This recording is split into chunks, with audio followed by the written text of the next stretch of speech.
So if you're an American who's planning to retire, apply for Social Security, and live in a foreign country like the Philippines, I want to share with you the top 5 concerns that expats have. But before you pull the trigger and just hop on a plane with your suitcase and your toothbrush, there are some things that you're going to want to do first. We're going to get right into that. So before we get into it, I just want to say that I am coming to you from the Coco Loco restaurant, which is also a furniture store. This is a really cool place not far from the Mactan Newtown. So come here and check this place out. We come here and have breakfast and watch NFL football all the time.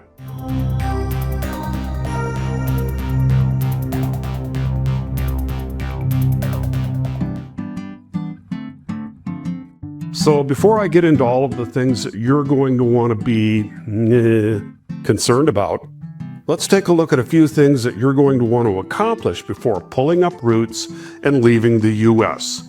It's kind of one of those ducks in a row things. If you're watching this video, I'm thinking that you might be a few years away from retirement. If that's the case, it'd be a wise decision to visit foreign countries like the Philippines, Thailand, kind of go on a reconnaissance mission. You're going to want to get an idea what your budget for rent, food, utilities, internet is going to run you. If you run into another American who's already living in that country, ask questions. It might even be a good idea to befriend that foreigner. Become a sponge for information. So once you've completed your reconnaissance mission, now it's time to return to the United States. Maybe you're going to work a few more years, and you have a plan in place for taking that big leap to the foreign country of your choice. Fast forward to retirement. Now is it time to jump on a plane? No, a couple more ducks in a row. First one being that you have an emergency fund, $5,000 at least. The second is to wait until you get at least 2 direct deposits from your Social Security. It'll give you some reassurance that there probably won't be any issues with SSA. And I say probably because this brings me back to your $5,000 emergency fund. Let's say that there is an issue that arises with SSA, your bank or family member back home. And then you have to fly home. You have to get an airline ticket. You have to maybe get hotel accommodations for a week. I highly recommend that you do, at the very least, these 3 things. Reconnaissance mission, wait to make sure that your SSA direct deposits are going in at least twice before leaving the U.S., and set up your $5,000 emergency fund. Okay, so let's fast forward to actually living in a foreign country. The first concern is eligibility and payment restrictions.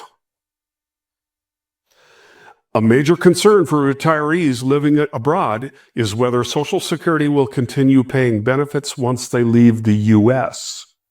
U.S. citizens can usually receive Social Security payments in most countries, but there are important exceptions.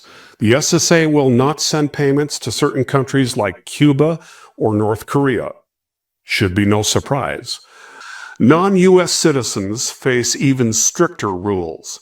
In some cases, benefits may be suspended if they remain outside the U.S. too long without meeting specific eligibility requirements. Why it matters? If you don't understand the rules for your host country or your citizenship status, your payments could stop unexpectedly. The next concern is administrative paperwork and proof of life requirements. Once you're living abroad, the SSA periodically requires beneficiaries to confirm that they are still alive and eligible, often every 1 to 2 years. These are commonly known as proof of life forms. If the form isn't returned on time, benefits may be suspended until the SSA receives confirmation. Expats also report challenges dealing with SSA international operations or federal benefits units, including slow response times and difficulty resolving issues from overseas. Why it matters. Missed deadlines, mailing delays, or failure to update your address can interrupt or delay your monthly payments. The third concern that expats have regarding collecting Social Security while living abroad is double taxation. Social Security benefits are considered U.S.-sourced income, meaning that they remain subject to U.S. income tax no matter where you live. Depending on your total income, up to 85% of your benefits may be taxable. On top of that, your country of residence may also tax those same benefits, although that doesn't happen here in the Philippines. While these tax treaties and totalization agreements can reduce or eliminate double taxation, not every country has one. Why it matters. Without careful planning, your net income could be significantly lower than expected. The fourth concern, currency exchange and banking challenges. Social Security benefits are paid in US dollars, but when received abroad, your actual income depends on currency exchange rates. Fluctuations can affect purchasing power and make budgeting unpredictable. Some foreign banks also charge fees for international deposits, and not all banks participate in SSA's International Direct Deposit System. Why it matters. Exchange rate swings and bank fees can quietly reduce your effective monthly income. Lastly, the fifth concern is reporting requirements and compliance risk. Living overseas does not reduce your obligation to report life changes to the SSA. This includes changes in address, marital status, or the death of a spouse or dependent. Failure to report these changes can result in overpayments, which the SSA can later demand to be repaid or lead to benefit suspension. Why this matters? Even unintentional mistakes can create financial liabilities or disrupt your income stream. Here is a final takeaway. Living abroad can be rewarding, but when it comes to Social Security, ignorance can be expensive.